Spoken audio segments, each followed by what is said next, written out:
Baik, selamat siang bagi kita semua. Di sini akan saya menjelaskan praktikum yang kedua ya dari mata kuliah sistem operasi, yang dimana untuk praktikum yang kedua ini kita akan membahas tentang sinkronisasi atau proses atau thread seperti itu.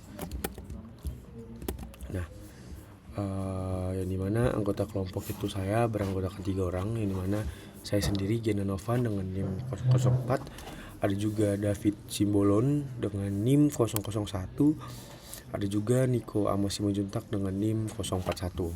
Nah, di sini sebelumnya ada tugas teori ya, yang dimana sudah dikumpulkan pada minggu lalu dan sudah selesai dikerjakan, berjumlah 4 soal. Nah, di sini ada yang bagian section B, yaitu pemrograman. Pada bagian ini kita akan menggunakan 3 metode dasar ya dalam sinkronisasi, yaitu menggunakan semafor, conditional variable, dan mutual execution atau MATEX. Untuk sinkronisasi dengan semafor itu tidak dimulai dengan pthread ya, seperti kebanyakan fungsi spesifik thread, tetapi dengan SEM. 4 fungsi dasar semafor itu digunakan dalam thread itu diantaranya seperti SEM init, SEM wait, SEM post, dan SEM destroy. Dimana semafor itu dibuat dengan fungsi semafor dibuat dengan fungsi SEM init dinyatakan sebagai kode di bawah ini, menggunakan integer SEM init, SEM t, SEM init press unsigned integer value seperti itu.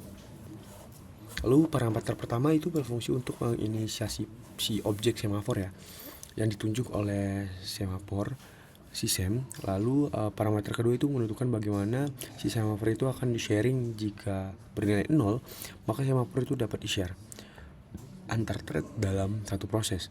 Tetapi jika bernilai 1, maka semafor dapat di-share antar proses. Parameter terakhir itu berfungsi untuk memberikan nilai awal ke objek ya, atau early initiation value seperti itu. Semafor yang diillustrasikan parameter pertama, hasil dari semafor ini merupakan integer yang bernilai 0. Jika inisiasi semafor berhasil dan berhasil 1 jika terdapat error. Pasangan fungsi berikut itu berguna untuk mengontrol nilai semafor ya, dan dideklarasikan sebagai berikut. Ini ada semafor init wait dan ada integer semafor pause. Nah, untuk kedua fungsi di atas ini, dia akan mengambil pointer ke objek semafor yang diinisiasi di atas tadi ya, pada SEM init ya. Lalu fungsi semafor pause itu akan secara atomik meningkatkan nilai si semafor sebesar 1.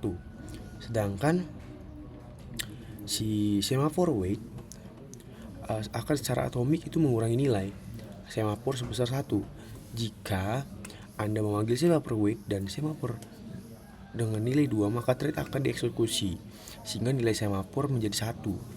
Jika semafor wait dipanggil lagi pada semafor yang sama dan mengakibatkan nilainya menjadi 0, maka thread tersebut akan menunggu untuk dieksekusi sampai ada thread lain yang meningkatkan nilai si semafor tersebut sehingga tidak lagi menjadi bernilainya 0 melalui semafor pause. Lalu untuk fungsi terakhir itu kan tadi ada 4 fungsi ya. Nah, di sini ada fungsi untuk digunakan saat semafor yang kita buat itu selesai, yang dinyatakan sebagai berikut. Bukan integer semafor destroy SEM t SEM. Fungsi ini akan mengambil pointer ke semafor dan merapikan sumber daya yang mungkin dimiliki. Seperti kebanyakan fungsi Linux, fungsi ini akan mengambilkan nilai 0 jika berhasil dan selain 0 jika terdapat error. Selanjutnya, Anda akan diminta untuk membuat program yang menggunakan metode semafor. Ini mana prosedurnya adalah membuat file dengan nama semafor yang untuk yang pertama basic.c, lalu ditambahkan kode di bawah ini. Nah, kita lihat bawah ini. Pada program semafor basic di atas itu terdapat satu variabel global yaitu buff5 ya, yang akan diakses oleh thread 1 dan thread 2 melalui fungsi seperti bawah itu. Nah, buff5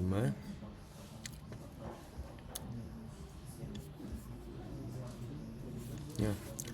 Ini pada line ke-17 dan ke-18 itu ada function 1 dan ada function 2, yaitu ada di sini. Sebentar. Ada di sini. Ini function 1, ini function 2. Seperti itu. Lalu thread 1 dia akan memanggil fungsi si function 1 ya. Ini menggunakan ini.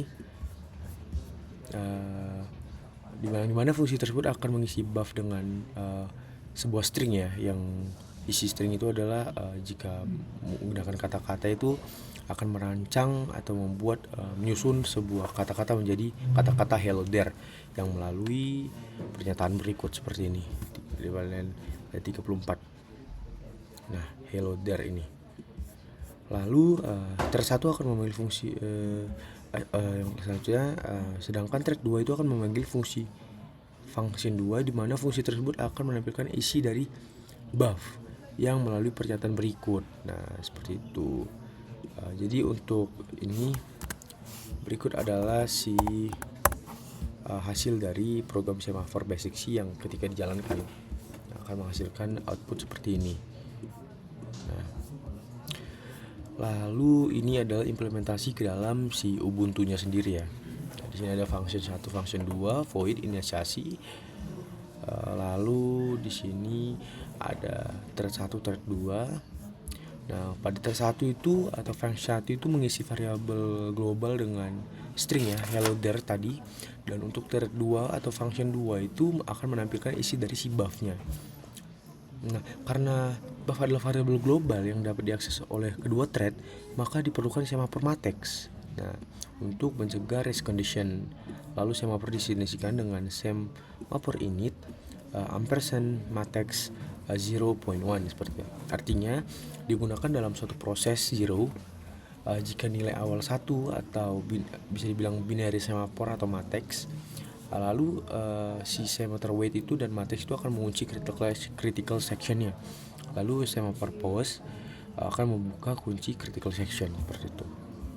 Untuk alur kerjanya adalah untuk thread yang pertama kali bekerja itu adalah thread 1 yang akan masuk ke dalam critical section dan mengisi si buff-nya. Lalu untuk thread 2 akan berjalan selanjutnya dengan cara menunggu jika semaphore itu bernilai 0. Dengan hasilnya akan seperti ini nantinya. Nah, selanjutnya kita akan diminta juga membuat program menggunakan metode semaphore ya, dengan kasus itu prosedur consumer multithread dengan mengikuti prosedur di bawah ini. Kita akan membuat sebuah nama file baru ya, yang bernama semaphore pc.c. Lalu kita akan tambahkan kode program di bawah ini yang cukup panjang. Nah, lalu pembuatan thread pada program di atas akan mengakses fungsi producer dan consumer, di mana masing-masing fungsi tersebut akan memiliki 4 thread. Nah, keempat thread tersebut producer akan menunggu untuk memasuki critical section ya. Lalu jika diizinkan, maka akan memproduksi suatu nilai pada buffer. Setelah itu akan fungsi consumer akan masuk critical section jika thread pada producer meninggal critical section. Jika si producer telah meninggalkan critical section, maka akan digantikan lalu si consumer akan memasuki critical section untuk menggantikan si produsernya. Lalu akan mengkonsumsi nilai pada buffer yang telah terisi oleh si producer. Pada program di atas ada terdapat 3 semaphore matrix ya, yaitu empty, full, dan matrix yang digunakan agar produser akan berhenti memproduksi data jika buffer sudah penuh dan consumer akan berhenti mengkonsumsi data jika buffer sudah kosong. Seperti itu. Nah, untuk implementasi kodenya pada Ubuntu seperti ini. Jadi konsep yang digunakan itu program itu menggunakan 3 semaphore. Yang pertama itu empty, yang pertama itu matrix untuk mengatur akses critical section ya. Lalu ada empty untuk menghitung slot kosong, dan full itu bekerja kebalikannya dari empty, dia akan menghitung slot yang terisi pada buffer. Untuk mekanisme skema kerjanya itu untuk semaphore wait itu akan menunggu buffer ya hingga penuh, dan semaphore wait yang matrix akan masuk ke critical section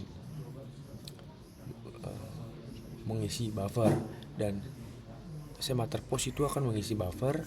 Lalu untuk Dima, semaphore pause itu akan menambah jumlah data yang tersedia seperti itu. Lalu untuk analisisnya, jika buffer penuh produser akan berhenti, jika buffer kosong consumer juga akan berhenti. Nah, seperti itu. Jika buffernya penuh, yang mengisi itu akan berhenti. yang dimana di sini kasusnya adalah producer. Nah, tetapi jika si buffernya itu kosong, si consumer yang akan memakan itu thread itu dia akan berhenti karena sudah tidak ada lagi yang akan dikonsum seperti itu. Jadi tidak akan terjadi race condition, tidak akan terjadi loss update. Dengan kesimpulannya adalah dengan menggunakan 3 semafor, sinkronisasi antar produser dan konsumer berjalan dengan benar dan aman dari race condition seperti itu.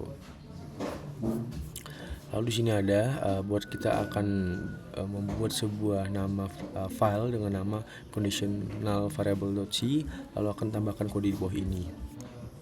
Nah, kode di atas ini terdapat beberapa thread akan dibuat untuk akses fungsi produser dan consumer ya. Yang dimana fungsi produser akan memproduksi suatu nilai pada buffer. Dia akan produce terus hingga si buffer penuh. Lalu si fungsi consumer akan mengkonsumsi nilai pada buffer yang telah terisi oleh produser dari terisi hingga kosong seperti itu.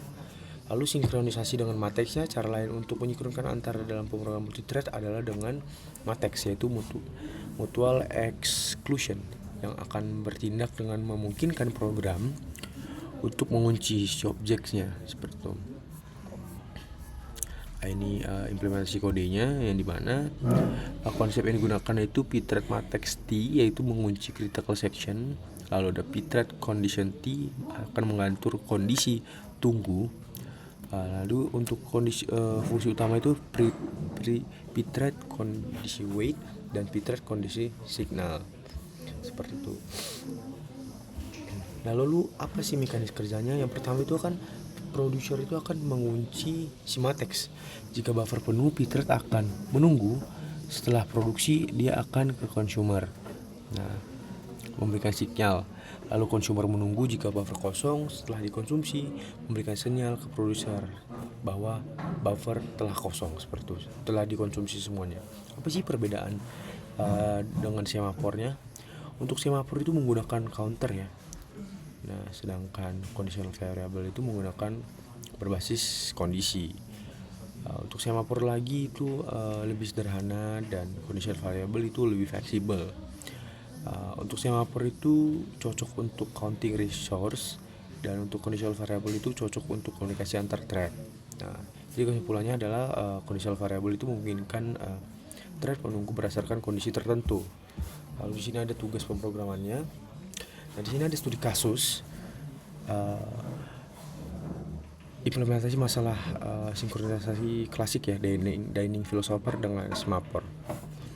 Tujuannya itu adalah mengimplementasikan masalah sinkronisasi klasik ya, yaitu Deining philosopher menggunakan semafor untuk mencegah deadlock dan race condition. Nah, di sini ada studi kasusnya, itu masalah ini pertama kali itu diperkenalkan oleh Edgar W. Drixa. Jadi itu terdapat 5 filsuf ya yang akan duduk melingkar di sebuah meja makan yang bulat, meja bundar. Nah, di antara setiap 2 filsuf, di antara 2 orang akan terdapat satu sumpit. Nah, setiap filsuf itu kan membutuhkan, atau setiap kita makan itu kan pasti membutuhkan 2 sumpit ya untuk makan. Nah, lalu filsuf itu akan bergantian ya antara berpikir dan makan, berpikir dan makan. Jadi dalam kasus ini ada beberapa masalah yang bisa terjadi. Yang pertama itu akan terjadi deadlock, yang dimana ketika deadlock ini terjadi ketika semua filsuf itu memegang satu sumpit dan menunggu sumpit lainnya. Nah, itu akan tidak bergerak, akan terus begitu terulang,